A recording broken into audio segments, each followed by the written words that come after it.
유형자산 취득 원가부터 보겠습니다. 유형자산을 사면 여기다 이제 이름 결정하는 거 봤죠? 뭐 건물이 됐건 뭐가 됐건 간에 여기다 이제 취득 원가를 결정을 할 텐데 왼쪽에다가 건물하고 이제 돈을 적을 거예요. 오른쪽 돈 나가면 취득 원가를 얼마로 할 거냐. 유형자산 최초에는 취득 원가로 측정하며 현물 출자, 증여 기타 무상으로 취득한 자산은 공정가치를 취득 원가로 한대요. 보통 물건을 돈 주고 살 때는 공정한 가치를 주겠죠. 응? 뭐 싸게 살 수 있겠어? 여기서 이제 공정가치 밑에 해설 보시면 쉽게 말하면 정상적인 생각을 갖고 있는 사람은 팔 때 비싸게 팔려고 하고 사는 사람은 싸게 살려고 하고 그 만나는 가격이 이제 공정가치라고 보시면 돼요. 취득 원가는 현물 출자는 이런 거예요. 어떤 자산을 건물을 사는데 돈을 주고 사는 게 아니라 내 회사에 주식을 주면서 사는 거예요. 그리고 출자를 현물 출자를 받는다고 하는 거예요. 보통은 출자를 받으려면 어떻게 해요? 주식회사가 출자를 받으려면 돈 받고 주식을 주는 거야. 근데 우리 회사가 필요한 어떤 유형자산을 받고 주식을 주는 걸 현물 출자라고 합니다. 그 다음에 증여는 뭐예요? 공짜로 받은 거고 기타 무상으로 사면 자산을 왼쪽 이름을 적고 그것의 공정한 가치를 취득 원가로 적으세요 라고 하는 겁니다. 자, 취득 원가는 이제 밖에서 사면 뭐겠어요, 이게? 구입 원가겠죠. 내가 만들면 제작 원가일 거고, 주로 밖에서 사는 걸 하는 거니까 구입 원가에다가 여기다가 뭘 더하냐면 경영진이 의도한 방식으로 자산을 가동하는 데 필요한, 즉 이 자산을 왜 샀니? 일단 구입 원가라고 보고 이 자산을 가동하는 데 필요한 장소와 있어야 되고 또 가동할 수 있는 상태에 이르기까지 직접 관련된 원가인 다음과 같은 것들을 모두 다 더하래요. 재고자산에서도 마찬가지죠. 이 자산을 취득하는데 직접 관련된 원가, 가장 대표적인 게 운반비, 외국에서 수입해온 뭐 해상보험료 이런 거 다 더하듯이 취득 원가는 구입 원가에다가 경영자가 의도한 방식으로 이 자산을 왜 샀는지 샀으면 뭐 기계장치라면 기계를 제품을 만들려고 산 거니까 거기에 목적, 취득한 목적에 장소에 이르고 상태에 이르기까지 들어간 모든 돈을 다 더합니다. 여기가 이제 종류가 좀 많아요. 자산이 좀 종류가 많으니까. 첫 번째가 설치장소 준비를 위한 지출. 기계장치를 샀는데요. 설치장소를 준비하는데 추가적인 돈이 들어가. 준비하는 돈. 그러면 그걸 여기가 이제 차변에 기계장치를 만약에 샀다면 기계장치의 원래 구입 원가가 1억. 돈 나가고 설치장소 준비를 위한 지출이 나갔어. 그것도 기계장치 이렇게 하라는 거예요. 그 다음에 이걸 외부에서 운송을 해오거나 어떤 취급을 하는데 돈이 들어갔다. 돈 나갔죠? 그것도 기계장치 이렇게 하라는 거죠. 그거는 재고자산하고 똑같죠. 사오는 거 다. 그 다음에 어떤 장치를 설치하는데 설치비가 또 나가요. 이걸 해야 해당하는 사용한 목적에 있는 장소에 있고 쓸 수 있는 상태에 오게 만들려는 거니까 설치비도. 그 다음에 설계와 관련돼서 전문가에 지급한 수수료가 있다. 설계비가 있대. 그 설계비는 사는 게 아니라 제작을 할 때 들어가겠죠. 기계장치를 제작을 하려는데 설계비가 들었어. 그럼 기계장치라고 하는 거야. 그 다음에 제일 중요한 게 취득세죠. 그리고 뭐 세금을 잘 모르지만 어떤 자산을 취득할 때 반드시 내야 되는 세금이 있습니다. 차 살 때 취득세 반드시 내야 되고 뭐 아파트 살 때 취득세 반드시 내야 돼. 그러니까 자산을 취득했다고 내는 세금이에요. 자, 이 취득세는 세금이지만 이 자산을 취득한 목적과 장소와 상태에 이르게 하려면 반드시 저 세금을 내야 이 기계장치나 차량이나 건물을 살 수가 있어. 그러니까 이거는 세금이라고 하지 않고 기계장치, 차량 운반구에다 붙이라는 얘기입니다. 예를 들면 차를 살 때 취득세 냈으면 차량 운반구라고 하는 거예요. 이름이. 근데 이제 이 자산을 갖고 산 다음에 운영을 하면서 내는 세금이 있어요. 자동차세, 뭐 보험료 이런 걸 그냥 세금과 공과고 보험료지. 하지만 이 취득할 때 내야 되는 이 취득세만큼은 세금이라고 하지 않고 이 자산의 원가에 더해서 차량 운반구라고 해야 된다는 것만 기억하시면 되겠네요. 시험에 엄청 자주 나옵니다. 그 다음에 유형자산이 정상적으로 작동되는지 여부를 시험하는 과정에서 발생한 원가, 시운전비라고 하시면 되겠네요. 자, 기계를 다 기계를 외부에서 갖고 와서 설치 장소 준비하고 설치 다 했고요. 다 끝났어. 근데 이제 돌아가는지 안 돌아가는지 보려고 기계 장치에다 원재료를 좀 집어넣고 뭐 기름 사와서 이렇게 돌렸어요. 그때 들어간 돈도 기계 장치라고 하라는 거야. 예? 왜냐하면 이제 다 시운전이 끝나야 이제 기계를 쓸 수 있는 상태가 된 거니까 그때까지 들어간 모든 돈을 다 그 자산의 원가에 더하십시오. 그런데 만약에 자, 이 장비를 시험하는 과정에서 시운전을 했는데 어떤 제품이 하나 딱 떨어져요. 시제품이라고 하거든요. 물건이 하나 만들어졌어. 돈 들여가지고 다 기계장치를 하려 했잖아요. 근데 이걸 만들었는데 내다 팔아서 돈을 받을 수 있네. 팔아서 돈을 받을 수 있어. 그러면 그거는 줄이세요. 라고 네. 원가에서 차감하십시오. 라고 되어 있네요. 사례 보겠습니다. 영업용 토지를 500만 원에 취득합니다. 대금은 당좌수표를 발행했습니다. 뭐라고 해야 돼 있어? 토지 500만 원.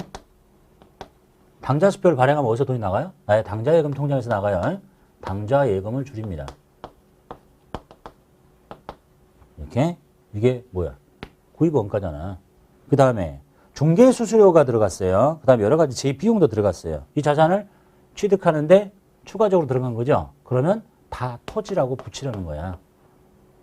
대표적인 게 취득세인데 20, 30이네요. 30만 원 토지 붙여요. 시험이라면 한 줄로 붙여야 되겠죠. 530. 이거는 현금으로 나갔네요. 현금 30. 이렇게. 그 다음에 영업용 건물을 400만 원에 취득합니다. 그런데 취득세 등 재비용이 20만 원이 포함돼서 현금으로 나가요. 영업용 토지라고 취득세 붙여 420만 원 하고 현금 이렇게 하시라는 얘기네. 요거 제일 많이 나오니까 보시고. 유형자산의 취득원가 문제 풀이하도록 하겠습니다. 6월 1일 매장 신축용 토지를 2천만 원에 사옵니다. 차변의 토지. 대금 중 500은 자기합수표 현금이겠죠. 잔액은 2개월 후에 상거래가 아니니까 미지급금. 그리고 토지에 대한 취득세가 현금으로 나와요. 이 취득세는 토지 원가에 가산해야 되겠죠. 그럼 토지는 2,030만 원짜리가 됩니다. 토지 20300 플러스 돈 줄게요. 500만 원은 자기합수표니까 자기합수표는 현금이잖아요. 통화대형증권이 나갑니다. 500. 그리고 잔액 1,500이겠죠. 2개월 후에 상거래 아니니까 미지급금 거래처 걸고 1,500. 토지 취득세가 현금으로 나가요. 여기를 또 한번 이렇게 현금 이렇게 할 수도 있겠고 여기 현금이 있고 여기 있는데 뭐 이렇게 현금을 두 번 하느냐. 그냥 여기다 이렇게 합칠 수도 있겠죠. 시험에서는 깔끔하게 하시는 게 좋겠습니다. 틀렸다고 보기는 어려운데 530. 현금 만들지 말고 그냥 요 라인 F5키 눌러서 삭제할게요. 같은 현금 계정 두 번 쓰지 마시고.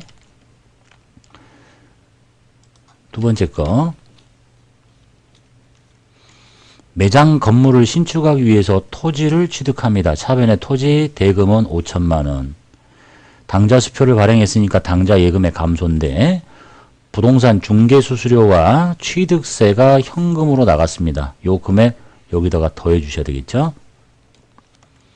그래서 차변의 토지 금액은 5천에 110만 원. 110만 원.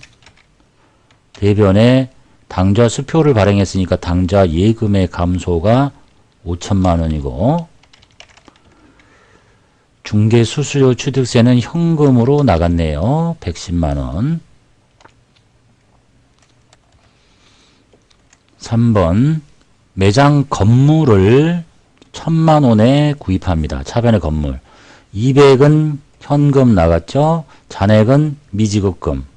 여기가 끝인데 건물에 대한 등록면허세 취득 원가 처리하시래요. 요거 20만 원 여기다가 더하고 요것은 보통예금에서 나갔대요. 요 위에 거는 현금 미지급금이고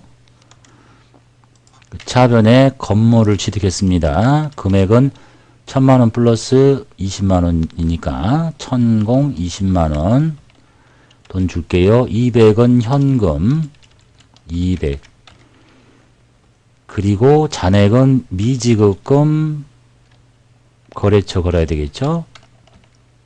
800 그리고 20은 보통예금 계좌에서 이렇게 처리하시면 되겠네요.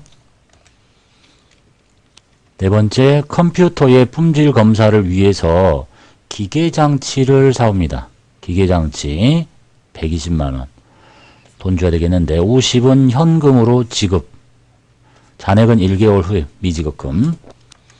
4번에 기계장치 4번에 기계장치 금액이 120만원. 대변에 현금으로 50 줬네요. 현금으로 50. 그리고 나머지는 나중에 미지급금 거래처 네 번째 회사 것이고, 다섯 번째, 광호상사로부터 영업용 화물차를 한 대 사옵니다. 차량 운반구 500만원인데 6개월 무이자 할부로 구입합니다. 미지급금이라는 얘기겠죠. 구입과 동시에 취득세 15만원을 현금으로 납부합니다. 이거 여기다 더하고, 차변에 차량 운반구 515만원 처리하고, 대변에 6개월 할부 미지급금 거래처 걸고, 금액은 515만원은 현금으로 지급. 여섯 번째, 업무용 화물차를 1000만원에 구입했습니다. 차량 운반구 200은 보통 예금에서 이체, 잔액은 무이자 할부 미지급금 나머지 800. 그리고 취득세가 현금으로, 요거 여기다 더하시면 되겠죠. 4변에 차량 운반구가 1020만원. 대변에 200이 보통 예금에서 빠져나가고, 나머지는 미지급금 처리하고 거래처 걸고 800. 취득세가 현금으로 나가고.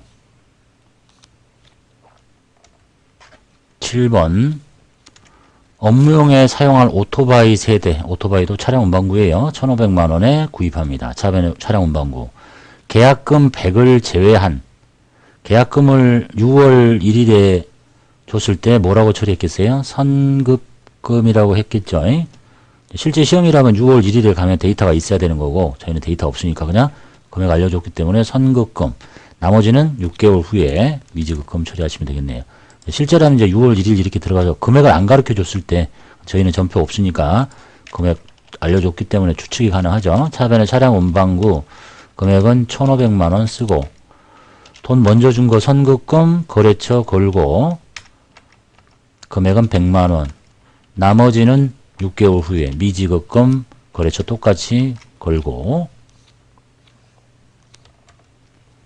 8번, 업무용 컴퓨터를 구입합니다. 업무용 컴퓨터는 비품이라고 합니다. 돈 줘야 되겠죠? 운임 3만원과 함께 현금으로. 유형자산 취득할 때 발생하는 운반비도 여기 자산을 원가에 가산합니다. 재고자산과 똑같이. 4변에 비품 153만원. 대변에 모두 다 현금 줬네요. 현금 빼내면 되겠네요. 9번, 연구상사에서 업무용 컴퓨터를 200만원에 구입합니다. 업무용 컴퓨터도 비품입니다. 6월 2일에 계약금으로 지급한 50은 뭐였겠어요? 선급금이었겠죠. 차감하고 잔액은 당점 발행 약소금을 지급합니다. 내가 어음 발행했어요. 지급어음 이렇게 하면 안 돼. 이 거래가 상거래가 아니잖아. 미지급금을 써야 됩니다. 상거래일 때가 지급어음이니까.